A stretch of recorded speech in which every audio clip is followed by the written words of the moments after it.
자신의 일을 성공한 사람, 참 대단하죠.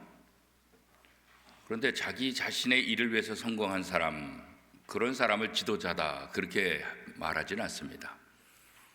다른 사람을 위해서 헌신하고 희생한 사람, 자기 자신만의 성공이 아니라 다른 사람을 위해서, 다른 사람들의 성공을 위해서 희생하며 헌신한 사람, 그 사람이 바로 진짜 지도자다 그런 이야기를 합니다. 우리가 사는 세상에서는 자기 자신의 성공만을 위해서 사는 사람보다는 다른 사람의 성공을 위해서 사는 그런 지도자가 많을 때 세상은 성숙한 세상이 될 수 있고 또 행복하고 또 누구나 사람들이 볼 때도 의미가 있고 또 복된 삶을 살 수가 있습니다. 성경은 우리가 자기 자신만을 위해서 사는 성도가 아니라 다른 사람을 돌아보는 그런 성숙한 성도들이 되기를 원합니다. 그런 성숙한 성도의 특징 중에 하나가 뭐냐면 중보기도입니다. 다른 사람을 위해서 기도하는 거죠. 누구나 다 자기 자신을 위해서 기도하는 것 누구나 다 할 수 있어요. 그러나 다른 사람을 위해서 할 수 있는 것 그건 쉽지 않아요. 초신자 때는 모두 다 자기예요. 나, 내 아이, 내 집, 내 직장, 내 계획, 내 꿈, 내 소원 다 전부 다 나 중심이에요. 그죠? 그러나 성숙해지면 다른 사람들을 돌아보게 돼요. 그래서 성경에도 보면 우리 자신만을 위해서가 아니라 무엇을 먹을까, 무엇을 입을까, 무엇을 마실까 이거보다는 먼저 주의 나라와 주의 의를 구하라. 그리하면 이 모든 것들을 너에게 주실 것이다. 그래서 자기 자신을 위한 기도도 중요하지만 하나님의 나라, 하나님의 의를 위해서 기도하는 사람들에게는 자기 자신에게 필요한 것들을 구하지 않아도 다 보너스로 주겠다 이렇게 말씀하고 있어요. 그래서 성숙한 사람은 희생하고 손해보는 것 같지만 결국은 하나님께서 그에게 필요한 모든 것들을 다 이루어 주신다. 그래서 중보 기도의 가장 커다란 보너스는 다른 사람을 위해서 하는 사람들은 그 개인적인 기도 제목이라든가 문제들을 해결해 주는 그런 결과들을 저도 많이 경험했고 또 성도들도 많이 경험하는 것을 보게 됩니다. 그래서 다른 사람을 위해서 헌신하는 태도, 이것이야말로 성숙한 그리스도인의 특징이다 이렇게 이제 얘기할 수 있습니다. 그런 면에서 다니엘은 기도의 사람이었고 성숙한 기도자다 이렇게 얘기할 수 있죠. 왜냐하면 자기 자신의 죄를 위해서만이 아니라 또 이웃들을 향해서, 동족을 향해서, 나라와 민족을 위해서 기도하는, 또 자기의 죄만 회개하는 것이 아니라 그런 동족과 나라와 민족의 죄를 위해서 함께 아파하고 함께 기도하는 그런 모습을 통해서 다니엘은 성숙한 기도자다 이렇게 우리가 얘기할 수 있습니다. 다니엘은 메대의 왕 다리오 통치 원년에 예레미야서를 읽게 되었다 그렇게 말하고 있어요. 메대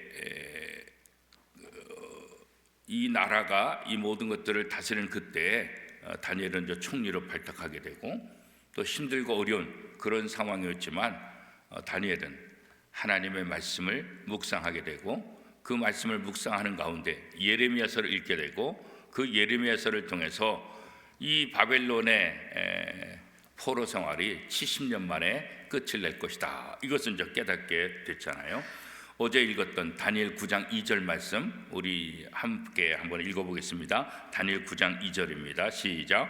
곧 그 통치 원년에 나 다니엘이 책을 열어 여호와께서 말씀으로 선지자 예레미야에게 알려주신 그 연수를 깨달았나니 곧 예루살렘의 황폐함이 70년 만에 그치리라 하신 것이라.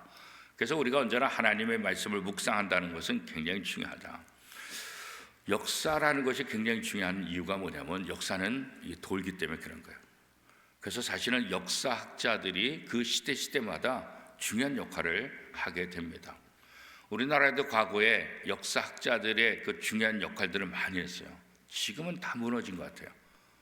지금은 나라가 어렵고 힘들 때 그런 원로들이, 역사학자들이 역사를 통해서 우리가 배워야 된다. 역사를 통해서 우리가 바른 교훈을 삼아야 된다.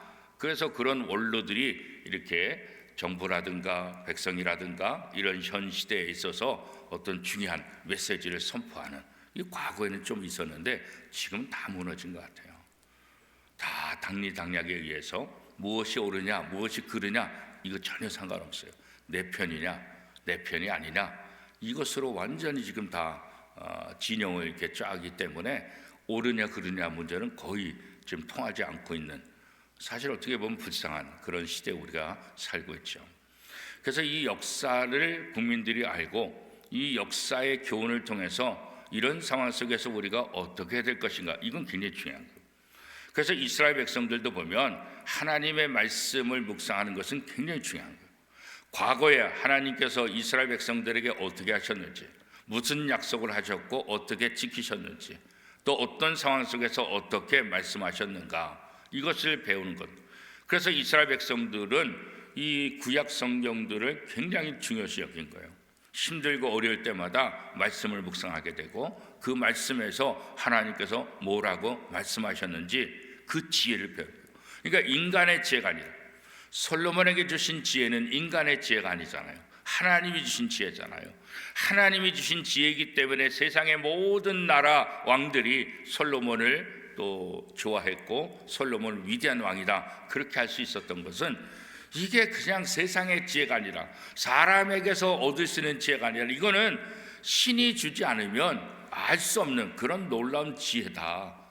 이것들을 많은 사람들이 깨달았고 솔로몬의 지혜가 진짜 지혜다, 그렇게 많은 사람들이 솔로몬을 칭찬했던 것 아니겠어요? 그래서 오늘 우리도 하나님이 모든 지혜와 모든 지식의 근본이다. 그렇기 때문에 말씀으로 돌아가자. 말씀을 통해서 하나님께서 우리에게 뭐라고 말씀하시는지 그거 들어보자. 그거 다시 한번 생각해 보자. 그 의미가 그 시대 속에서 어떤 역할을 주었고 오늘 우리가 살고 있는 이 시대 속에서 어떠한 역할을 주는지 이거 한번 묵상해 보자. 그래서 말씀으로 돌아가자. 말씀의 의미를 깨닫자. 이렇게 이제 얘기하는 거죠. 그런 차원에서 이 다니엘도 성경을 읽기 시작하는 거예요.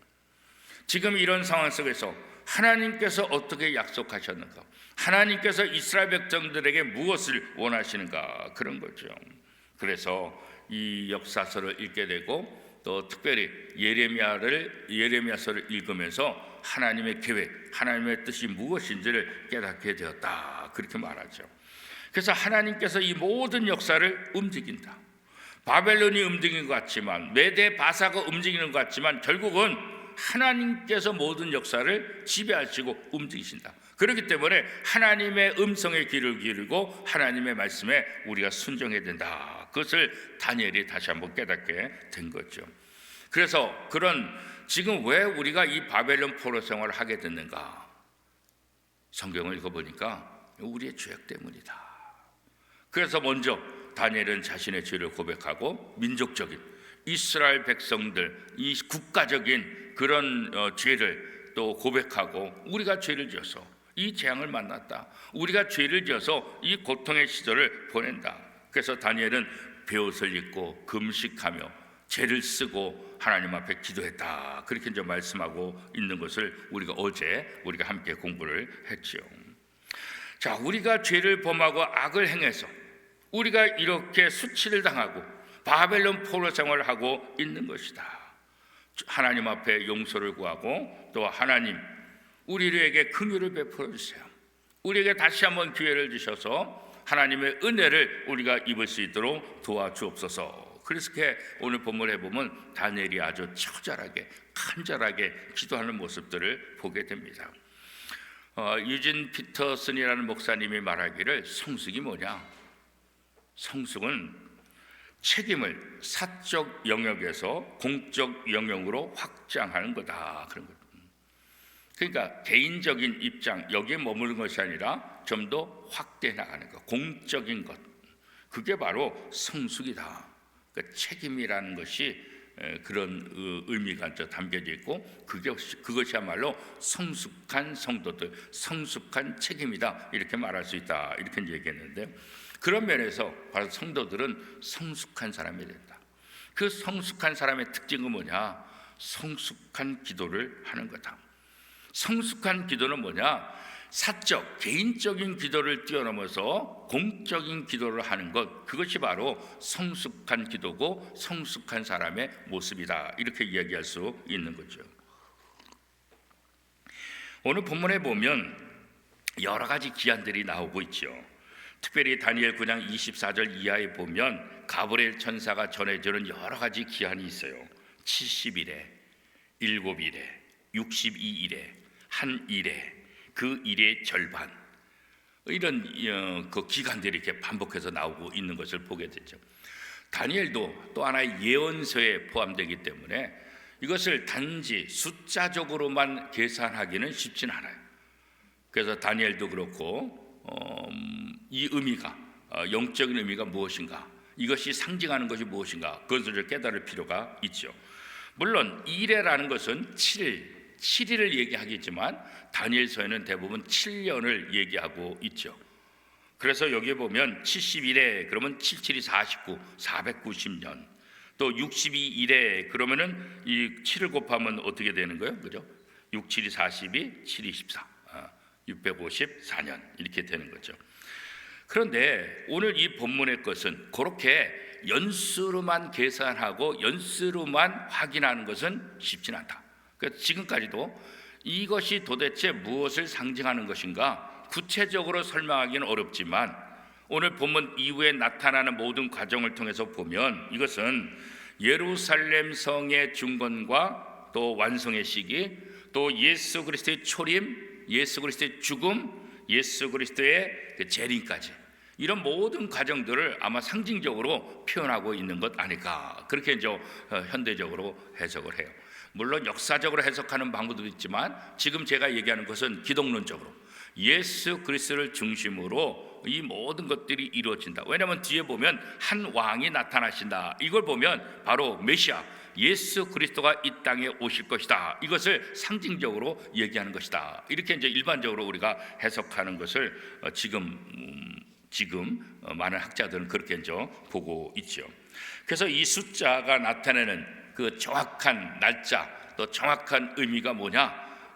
그것은 명확하게 얘기할 수는 없지만 일반적으로는 예수 그리스도와 관련된 것이고, 그 다음에 이것은 어떤 의미가 있냐? 하나님은 정해진 시간에, 하나님이 약속하신 그 시간에 하나님의 뜻을 이루시는 분이시다. 이렇게 이제 우리가 해석할 수 있다, 그런 거예요. 그러니까 정확한 시기는 알 수 없지만 분명한 것은 뭐냐? 하나님이 이 예언을 가브리엘 천사를 통해서 주셨고 이것이 반드시 이루어진다. 이것을 상징적으로 얘기하고 있는 것이다, 그런 거죠. 그러니까 기한을 정했다고 한다면 하나님은 반드시 그 기한대로 그 약속을 반드시 지키신 분이고, 하나님은 그것을 통해서 하나님의 뜻을 분명히 이루시는 분이시다, 그런 거죠. 그래서 이 다니엘의 기도, 이 다니엘이 하나님 앞에 철저히 회개하는 그런 기도 모습들을 오늘 본문에도 우리가 보게 됐잖아요. 유다 공동체 전체가 죄를 범했고 또 하나님의 말씀을 떠났기 때문에 재앙이 임했다, 그렇게 말하잖아요. 어제 읽은 본문 중에서 다니엘 9장 12절 우리 같이 한번 읽어보겠습니다. 12절 말씀입니다. 주께서 큰 재앙을 우리에게 내리사 우리와 및 우리를 재판하던 재판관을 쳐서 하신 말씀을 이루셨사오니 온 천하에 예루살렘에서 일어날 이 같은 것이 없나이다. 왜 이런 일이 일어났어요? 주께서 큰 재앙을 우리에게 내리사. 왜요? 우리가 하나님의 말씀대로 살지 않기 때문에, 하나님의 말씀에 불순종하는 그런 죄를 저질렀기 때문에 우리가 이런 재앙을 얻게 됐다. 그러니까 분명히 이것은 우리의 죄로 인한 우리의 재앙이다. 죄로 인해서 우리가 저지른 죄 때문에 우리가 받는 재앙이다. 이렇게 다니엘은 고백하고 있다는 거예요. 그렇죠? 그러면서 뭐 하는 거예요? 회개기도를 하는 거죠. 우리의 죄 때문에 이루어졌다고 고백해야만 회개하는 거예요. 이거 뭐 나하고 무슨 상관이야? 내가 무슨 죄를 졌다 그래? 그러면 회개하지 않죠. 이거 저 사람 때문에 그래, 다른 사람의 문제야, 그렇게 다른 사람한테 책임을 돌릴 수밖에 없잖아요. 그런데 다니엘은 지금 자신과 우리 이 이스라엘 남왕국 유다 공동체의 전체적인 하나님의 말씀을 어기고 하나님의 말씀에 불순종했던 이것 때문에 우리가 재앙을 입은 거다. 그러니까 우리가 어떻게 된다? 회개기도해야 된다. 우리가 하나님 앞에 회개해야만 하나님의 은혜를 입게 되고 하나님의 이 모든 징계에서 우리가 풀려날 수 있을 것이다. 이렇게 이제 얘기하고 있는 거죠. 그래서 가브리엘 천사는 장차 한 왕이 와서 26절 말씀 우리 같이 한번 읽어볼까요? 9장 26절 말씀 26절 같이 한번 읽어보겠습니다. 시작. 62일의 후에 기름 부음을 받은 자가 끊어져 없어질 것이며 장차 한 왕의 백성이 와서 그 성읍과 성소를 무너뜨리려며 그의 마지막은 홍수에 휩쓸림 같을 것이며 또 끝까지 전쟁이 있으리니 황폐할 것이 작정되었느니라. 그래서 이 가브리엘 천사는 장차 한 왕이 오게 되고 그 왕이 오게 되면 어떤 일이 일어나냐, 모든 성읍들 성소들이 다 무너지고 전쟁을 해서 황폐해질 것이다. 이렇게 이제 예언하고 있는 거예요. 그러니까 이런 때가 오게 되니까 어떻게 하라고요? 회개해야 된다. 회개해야 된다. 그래서 이 회개 기도를 하자 어떤 일이 일어나요? 회개하면 일반적으로 어떻게 해요? 회복의 메시지가 나타나야 되잖아요. 그죠? 그런데 오늘 다니엘서를 보면 회개할 때 회복의 역사가 아니라 여전히 어려운 문제가 닥칠 것이라고 얘기하고 있어요. 그래서 23절 앞에 보면은 뭐라고 나왔냐면 곧 내가 기도를 시작할 즈음에 명령이 내렸으므로 그렇게 말하죠. 23절에 보면 곧 내가, 그러니까 다니엘이 회개 기도를 시작할 즈음에 이미 가브리엘 천사는 하나님으로부터 말씀을 받았다는 거예요. 하나님이 이미 백성과 나라 온 우주에 대한 계획을 다 세워 놓으셨다, 그런 거죠. 하나님의 계획 속에서. 그래서 성도들은 이 하나님의 구속의 큰 그림 속에서 살아가는 존재다. 그러니까 내가 뭐 때를 바꿀 수 있는 건 아니다. 하나님이 계획하신 그 속에서 사는 것. 그래서 우리는 언제나 하나님의 계획이 무엇인가 아는 것, 이거 중요하다. 하나님의 때를 기다리는 것 중요하다. 그래서 어떻게 해요? 기도해야 된다. 하나님의 때를 우리가 알지 못하면 우리가 하나님의 말씀에 순종할 수도 없고 하나님의 뜻대로 살 수 없기 때문에 이 모든 세상은 하나님의 계획 속에서 움직이고 하나님의 때에 이루어지기 때문에 우리가 기도해야만 그 하나님의 때에 어떤 일이 일어날지 알 수 있다. 그렇게 이제 얘기할 수 있는 거죠. 하나님은 하나님의 백성이 언제나 하나님의 말씀을 듣고 그 말씀을 들으면 어떻게 해요? 소망을 얻고 하나님의 약속 안에서 구원받기를 기대하는 그런 삶을 살기를 원하고 계시다는 거예요. 그렇죠?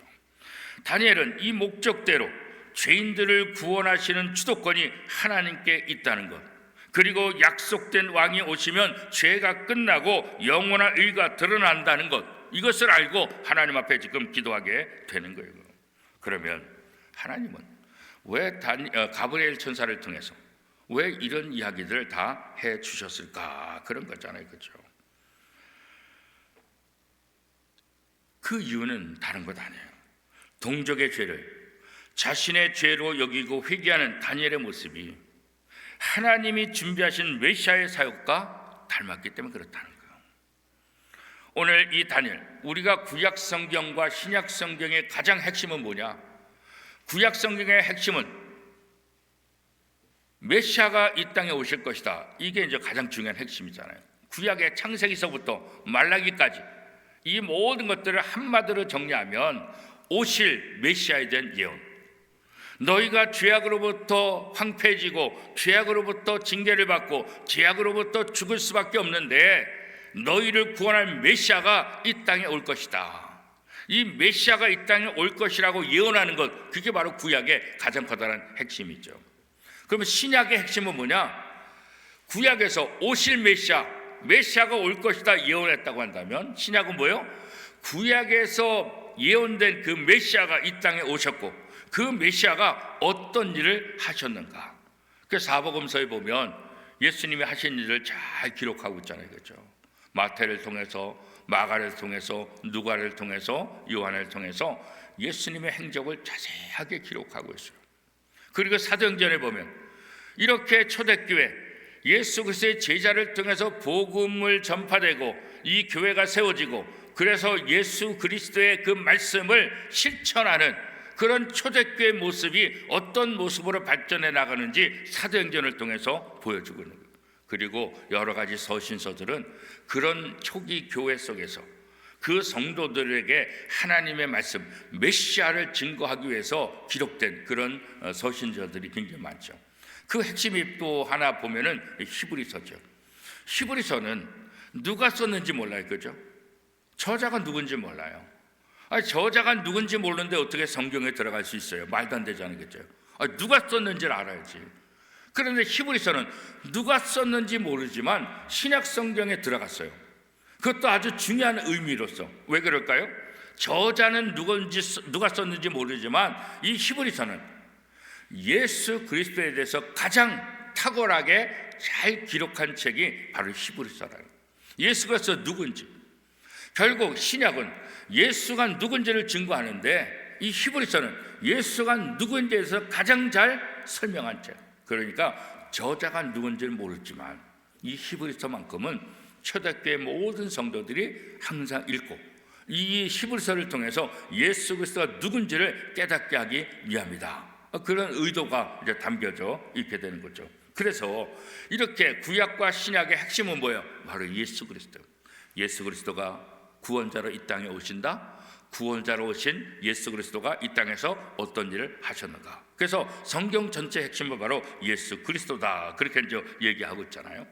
그래서 구약에 있는 모든 선지자들, 구약에 있는 모든 인물들은 누구를 상징하고 있는 거예요? 바로 이 메시아, 예수 그리스도를 상징하고 있는 거예요.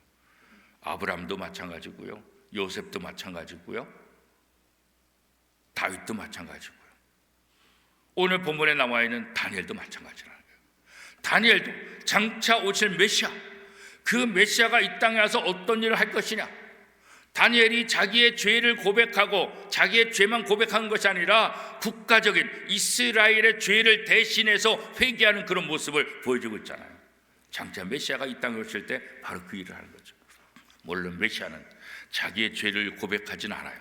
자기의 죄 문제를 하진 않아요. 그렇지만 이스라엘 전체 공동체의 죄를 위해서 자기 자신이 십자가에 못 박히는 그 일을 하시잖아요. 바로 그런 부분에 있어서 이 오늘 다니엘의 이 모습은 장차 이 땅에 올 메시아와 같은 사역, 메시아와 같은 그 목적을 가지고 이 시대 속에서 다니엘이 그 역할을 하고 있다. 이렇게 이제 보고 있는 거죠. 그래서 우리의 구원자 되신 예수 그리스도, 그분이 우리의 죄를 위해서 십자가에 못 박히시고 우리 대신 질고를 당하시고 고통을 당하시는 그 모습을 이미 다니엘서를 통해서도 하나님께서 미리 우리에게 알려주고 있는 거고, 다니엘의 그 모습을 통해서 예수 그리스도의 성품이 어떠한 성품인지를 우리에게 다시 한번 보여주고 있다. 이렇게 우리가 해석을 할 수 있는 거죠. 그래서 이 다니엘이 이스라엘 백성들의 죄악의 그 고통 속에서 하나님 앞에 기도한 것처럼 오늘 우리 성도들도 예수 그리스도의 십자가의 동참함을 통해서 나 자신의 문제만이 아니라 우리 공동체, 국가적인 이런 모든 부분에 있어서 함께 기도하는 것, 그것이야말로 예수 그리스도를 따라가는 거고 다니엘을 따라가는 모습이다. 그래서 우리가 그런 성숙한 성도, 성숙한 기도자가 되어야 된다. 이렇게 이제 다니엘을 통해서 우리가 다시 한번 생각해 볼 수가 있는 거죠. 더 나아가서 오늘 우리를 통해서 믿지 않는 사람들이 하나님 앞에 돌아오는 역사가 일어나기를 원하는 거죠. 복음을 전하고 한 생명 한 생명이 하나님 앞으로 돌아올 수 있도록 그 믿지 않는 사람들, 그들의 영혼을 위해서 끊임없이 기도하는 거예요. 다니엘이 죄악 중에 빠져서 하나님을 떠났던 이스라엘 백성들이 다시 하나님 앞에 돌아오기를 그렇게 기도했던 것처럼 오늘 우리도 하나님을 믿지 않는 사람들이 하나님 품으로 다시 돌아올 수 있도록 기도하는 것, 우리가 전도해야 될 그 대상자를 놓고 끊임없이 기도하는 것, 그것이 바로 다니엘이 했던 그 모습과 오늘 우리가 해야 될 모습과 연결이 된다. 이렇게 이제 볼 수가 있는 거죠. 다니엘은 바벨론 포로가 된 이스라엘 백성들의 그런 고통스러운 처지, 이것이 바로 우리들의 죄 때문에 비롯된 것이다. 그래서 자신의 동족들을 살려달라고, 하나님께서 은혜를 베풀어 달라고 간절히 기도할 수 있는 거죠. 다니엘의 이 간절한 기도에 대한 응답을 통해서 하나님은 이스라엘 백성들의 고난이 끝날 것을 약속하는 거예요. 그래서 바벨론 포로 70년이면 마무리가 될 것이다. 그래서 다니엘로 하여금 이 모든 것들이 종식될 것을 믿게 하고, 그 다음에 이 고난이 종식되게 되면 우리가 어떤 일을 해야 될 것인가. 결국은 예루살렘으로 돌아가서 성전을 다시 지어대고 또 신앙생활을 온전히 해야 되니까 그런 부분에 있어서 준비하는 그런 하나님의 사람으로서 역할을 감당하게 되는 거죠. 우리가 교회 창립 50주년을 맞이했고 이제 51주년을 맞이하면서 우리는 우리의 신앙생활을 했지만 이 원미동교회가 앞으로 또 70년, 80년, 100년 이렇게 갈 때 이 원미동교회가 어떤 교회가 될 것인가, 어떤 교회의 역할을 해야 될 것인가, 우리가 준비해야 된다. 우리가 그것을 위해서 기도해야 된다. 우리가 기도하고 우리가 준비하지 않으면 다음 세대들이 무엇을 어떻게 해야 될지를 알 수가 없다는 거죠. 그런 면에서 오늘 우리가 이 교회를 위해서 기도하고 다음 세대를 위해서 기도하는 것은 굉장히 중요한 의미가 있다. 그렇게 이제 볼 수가 있죠. 물론 이 다니엘의 이 시대 이후에도 이스라엘 백성들이 하나님께 충성하며 또 하나님의 복을 받았냐? 물론 그렇지 않아요. 여전히 하나님의 말씀을 떠나고 여전히 하나님의 말씀을 어김을 통해서 여러 가지 고통을 당하고 또 아픔을 당하는 그런 것들을 계속해서 우리가 보게 되는 거죠. 그런데 이 중요한 것은 이 다니엘에게 주신 약속에 비춰볼 때 그런 어려움들이 있지만 그런 어려움 속에서도 각각 시대마다 다르게 나타날 수 있을지 모르지만 하나님은 결국 목적은 뭐예요? 이 이스라엘 백성들을 구원해 주시겠다. 이 약속이에요. 오늘 우리의 인생 가운데도 마찬가지예요. 우리가 여러 가지 고난을 당하고 아픔을 당하지만 우리가 하나님의 자녀라는 것, 이거 하나 때문에 하나님이 나를 사랑하시고 하나님이 내게 회복의 은혜를 베풀어 주실 것이다. 이 약속을 믿는 것, 이것이 오늘 우리에게 굉장히 중요하게 됩니다. 물론 사람마다 다 달라요. 가정마다 달라요. 교회마다 다 다를 수 있어요. 그러나 중요한 것은 하나님의 백성들에게 하나님께서 은혜를 베풀어 주시고 회복시켜 주신다. 이 약속은 누구나 동일하게 나타나는 하나님의 약속이다. 이렇게 우리가 해석할 수 있죠. 하나님을 거역하는 세상 속에서 경건한 삶을 사는 성도들, 그 사람들에게는 언제나 박해가 있을 수밖에 없다. 요한복음 16장 33절은 이렇게 말하죠. 이것은 너희에게 이르는 것은 너희로 내 안에서 평안을 누리게 하려 함이라. 세상에서는 너희가 환난을 당하나 담대하라. 내가 세상을 이겼노라. 이 세상 속에서 악을 행하는 이 세상 속에서 성도답게 산다는 것은 핍박을 당할 수밖에 없어요. 특별히 초대교회는 더욱더 그렇죠. 초대교회 속에서 교회들은 핍박을 당할 수밖에 없어요. 왜? 세상과 다르니까. 로마의 그 정권이라든가 로마의 지도자들과 다르니까, 유대 지도자들의 생각과 다르니까. 그래서 그리스도인들은 수많은 핍박들을 당하게 되고, 그러나 그런 핍박이 있다 할지라도 결국은 메시아가 이 땅에 와서 우리의 모든 죄를 용서해 주시고 부활하시고 승천하신 것처럼 하나님께서 우리의 모든 것들을 또 결국은 이기게 하실 것이다. 내가 세상을 이겼노라 그죠? 환난을 당하지만 내가 세상을 이겼노라. 주님께서 십자가에 못 박혀 돌아가셨지만 부활하시고 승천하신 그 모습을 오늘 우리에게 다시 한번 이야기하고 있는 거예요. 그래서 성도들이 예수 믿는다는 것 때문에 고난을 당하고 또 시련을 당하는 거 그거 이상하게 여기지 말아라. 우리가 신실한 삶을 살게 되면 그런 것은 당연히 따라오게 된다. 그러니까 그런 부분에 있어서 마음의 준비를 하고 또 하나님의 약속의 말씀을 붙잡고 그 모든 고난이 끝날 때까지 참고 견뎌라. 그래서 인내하는 자가 승리하는 자다. 성경은 우리에게 그렇게 얘기하고 있잖아요. 그 인내를 어떻게 할 수 있어요? 하나님의 약속 때문에 그런 거죠. 하나님의 약속을 믿기 때문에 인내할 수 있는 거죠. 하나님의 약속이 없다고 한다면 어떻게 인내할 수 있겠어요? 인내할 수 없는 거예요. 그렇죠? 모든 시련이 끝나는 날, 하나님의 아들 예수 그리스도 그분이 오시는 날, 또 그분이 재림하시는 그 날, 하나님의 백성들에게 하나님께서 큰 상을 베풀어 주실 것이다. 그렇기 때문에 하나님 나라에 대한 소망, 하나님의 약속의 말씀에 대한 소망을 갖고 승리하는 삶을 살아야 된다. 그렇게 이제 말씀하고 있는 거죠. 로마서 8장 17절은 그래서 이렇게 말하고 있어요. 자녀이면 또한 상속자, 곧 하나님의 상속자요 그리스도와 함께 한 상속자니 우리가 그와 함께 영광을 받기 위하여 고난도 함께 받아야 할 것이니라. 그래서 성도들의 삶은 고난받는 삶이지만 그 고난은 고난으로 끝나는 것이 아니라 하나님의 약속이 있고 하나님께서 이 모든 것들 하나님의 영광의 도구로 마지막 날에 우리를 들어 사용하게 될 것이다. 우리에게 닥치는 시련은 잠깐이지만 하나님이 주실 영광은 영원하다. 그렇기 때문에 우리 앞에 어떤 고난이 있다 할지라도 그것 때문에 주저앉고 좌절하고 포기 않고 뒤로 물러서지 말고 담대하게 한 걸음 한 걸음 나가서 승리의 삶을 살아야 된다. 그 가운데 중요한 것은 뭐예요? 하나님의 말씀에 순종하고 하나님의 약속의 말씀을 붙잡고 나가는 믿음이다. 믿음이 있기 때문에 담대할 수 있고 믿음이 있기 때문에 기도할 수 있고 믿음이 있기 때문에 인내할 수 있다. 그런 거죠. 성숙한 기도자는 자기 자신만을 위해서 기도하는 사람이 아니라 공동체와 나라를 위해서 기도의 영역을 점점 넓혀가는 사람. 나의 기도가 반드시 이루어지기보다 하나님의 기한이 찼을 때 하나님의 뜻이 성취되기를 원하는 것, 이게 바로 성숙한 사람들의 모습이다. 로마서 8장 27절에 이렇게 말합니다.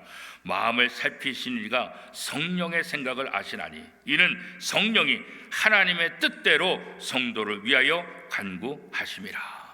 우리가 성령의 도우심을 믿기 때문에, 성령이 우리와 함께 하신 것 때문에, 그 성령을 의지하기 때문에 우리가 기도할 수 있고 우리가 성숙한 삶을 이어갈 수 있다. 왜냐하면 우리의 힘으로 부족하니까.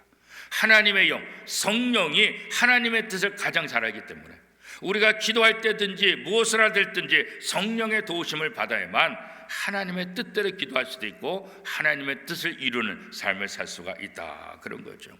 그래서 기도한다는 것은 결국 뭐예요? 성령을 의지한다는 거예요. 예배를 드린다는 건 뭐예요? 하나님의 말씀을 의지하는 거예요. 그래서 우리가 예배 드릴 때 영과 진리로 예배할지니라 그렇게 말했잖아요. 영과 진리로. 이게 무슨 말이에요? 예전 성경에는 어떻게 해요?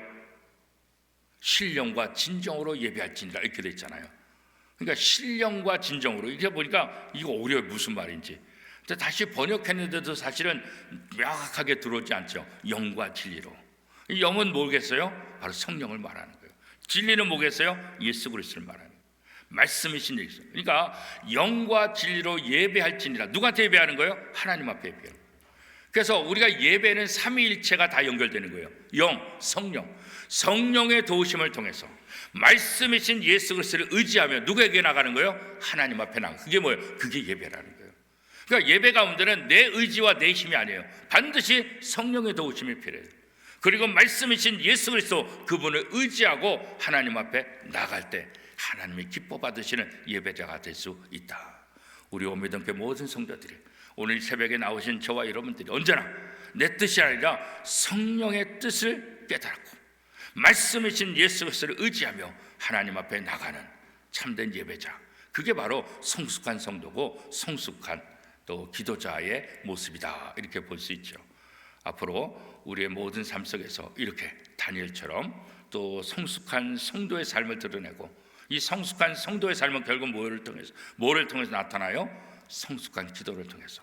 성숙한 기도는 뭐예요? 자기 자신만을 위한 기도가 아니라 이웃을 향해서, 세상을 향해서, 나라와 민족을 향해서 기도하는 것, 그것이 바로 성숙한 기도자의 모습이다.